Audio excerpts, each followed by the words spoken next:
How does a company lose 90% of its market share in just 3 years while its product is theoretically getting better? In the mid-1990s, the internet was a wild frontier, and one company, Netscape, held the keys to the kingdom. They didn't just have a product, they had a 90% monopoly on how humans experience the digital world. At its peak, Netscape was more than a browser. It was seen as the replacement for the operating system itself. This wasn't just a business rivalry, it was an existential threat to the most powerful software company on Earth. At Microsoft's headquarters in Redmond, the atmosphere shifted from curiosity to cold, calculated aggression. Bill Gates realized that if the browser became the platform, Windows would become a mere footnote in history. What followed was a corporate blitzkrieg that would redefine antitrust laws and change the way you access the internet forever. This is the story of how a scrappy startup sparked a war they couldn't possibly win, and how a tech giant burned the village to save the empire. Let's dive into the first great browser war. To understand the fall, we have to understand the rise. Before 1994, the web was a boring, text-only wasteland for academics and scientists. Everything changed at the University of Illinois with a young intern named Mark Andreessen. Along with Eric Bina, he created Mosaic. Mosaic was the first browser to display images in line with text. It sounds simple today, but back then, it was like a black and white world suddenly turning into Technicolor. It made the internet human. Andreessen realized he was sitting on a gold mine and headed to Silicon Valley. He teamed up with Jim Clark, the founder of Silicon Graphics, to form what would become Netscape Communications. Their flagship product, Netscape Navigator, was released in October 1994. It was lean, it was fast, and it was revolutionary. Within months, it was the gold standard. Netscape was the darling of the tech world, and their initial public offering in August 1995 was legendary. On the first day of trading, the stock price nearly doubled, valuing a 16-month-old company with no profits at nearly $3 billion. The world was convinced. Netscape was the future. While Netscape was celebrating, Bill Gates was watching. Initially, Microsoft had been slow to react to the internet. They were focused on the desktop, on Word, and on Excel. But the explosive growth of Netscape sent shockwaves through Redmond. Gates issued the famous Internet Tidal Wave memo in May 1995, declaring the internet the highest level of importance for the company. Microsoft knew they couldn't just build a better browser, they had to move faster. The problem was, they didn't even have one. To catch up, Microsoft licensed source code from a company called Spyglass, the same code that had powered Mosaic. They took this foundation and frantically built what would become Internet Explorer 1.0. It was released as part of a Plus pack for Windows 95. At first, it was clearly inferior to Netscape.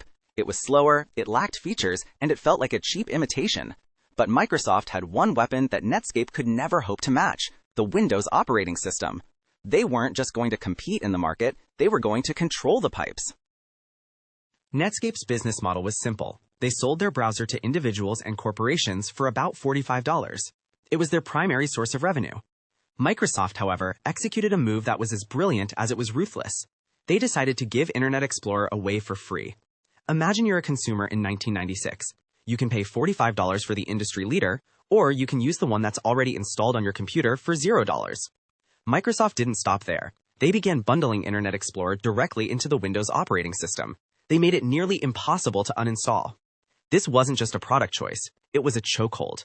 By leveraging their monopoly in operating systems, they were forcing the browser market to go to zero. Netscape's revenue started to evaporate. They were forced to make their browser free as well just to stay in the game. But they didn't have a multi-billion-dollar Office suite or an operating system to subsidize the loss. The battle lines were drawn. Microsoft was essentially cutting off Netscape's oxygen supply, waiting for the smaller company to suffocate in the vacuum.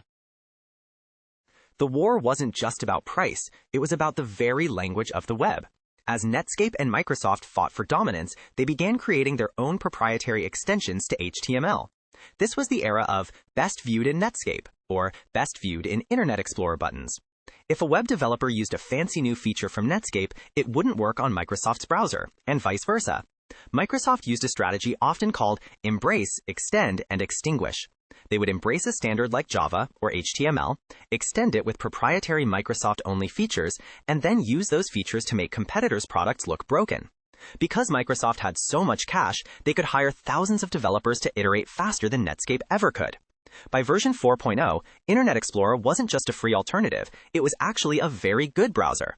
It caught up to Netscape in features and surpassed it in speed on the Windows platform.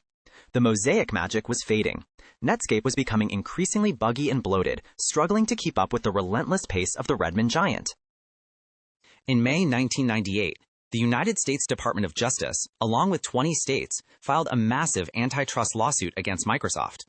The core of the argument was that Microsoft used its monopoly power to crush competitors in the browser market. The trial was a media sensation. It featured videotaped depositions of a combative Bill Gates and internal memos that seemed to show a company intent on cutting off Netscape's air supply. One of the most famous moments involved Microsoft claiming that Internet Explorer was an integral part of Windows and couldn't be removed without breaking the system. To prove this, they showed a video, which was later revealed to have been edited to hide the fact that the browser could in fact be isolated. While the courts eventually found Microsoft guilty of predatory behavior, the legal system moved at a snail's pace compared to the tech industry. By the time the rulings were finalized, the damage was already done. The lawsuit distracted Microsoft for years, but for Netscape, the verdict came far too late. The market had already shifted and the user base had moved on. By late 1998, Netscape's market share had plummeted from over 90% to less than 50%. The company was in a death spiral. In a desperate move to survive, Netscape was acquired by AOL for $4.2 billion in stock. It was the end of an era. AOL, however, didn't really know what to do with a browser company. Under their management, Netscape Navigator became even more bloated and less relevant. By the early 2000s, Internet Explorer held a staggering 95% of the market. Microsoft had won. They had successfully leveraged their dominance to destroy their greatest threat. But in their final days, the engineers at Netscape did something radical. They released the source code for their browser to the public, creating the Mozilla organization. This act of defiance didn't save Netscape, but it planted the seeds for a future revolution. Out of the ashes of Netscape, a new browser named Firefox would eventually emerge to challenge Microsoft's new monopoly. The war was over, but the resistance was just beginning to organize in the shadows of the open source movement. What can we learn from the scorched earth tactics of the 90s? The browser war taught us that in tech, distribution is often more important than the product itself. Netscape had the best browser, but Microsoft had the most computers. It also showed us the limits of corporate power. The antitrust case against Microsoft, while failing to save Netscape, opened the door for companies like Google and Apple to thrive without being crushed in their infancy. Today, the browser is the most important piece of software on your device. Whether you use Chrome, Safari, or Edge, you are using technology that was forged in the heat of this battle.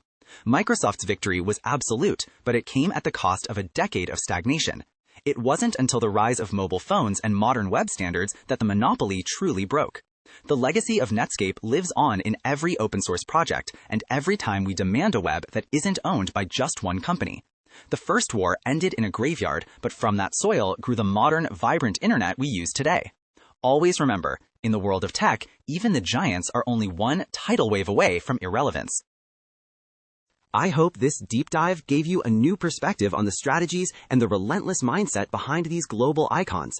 If you enjoy deconstructing business empires and tech legends in this Tech Archive style, make sure to hit that subscribe button and turn on all notifications. That way, you will never miss a new blueprint of history. For those of you ready to explore more boardroom coups and technological breakthroughs, I have handpicked 2 videos for you right here on the screen. Click one to keep watching. I will see you in the next one. Thanks for watching.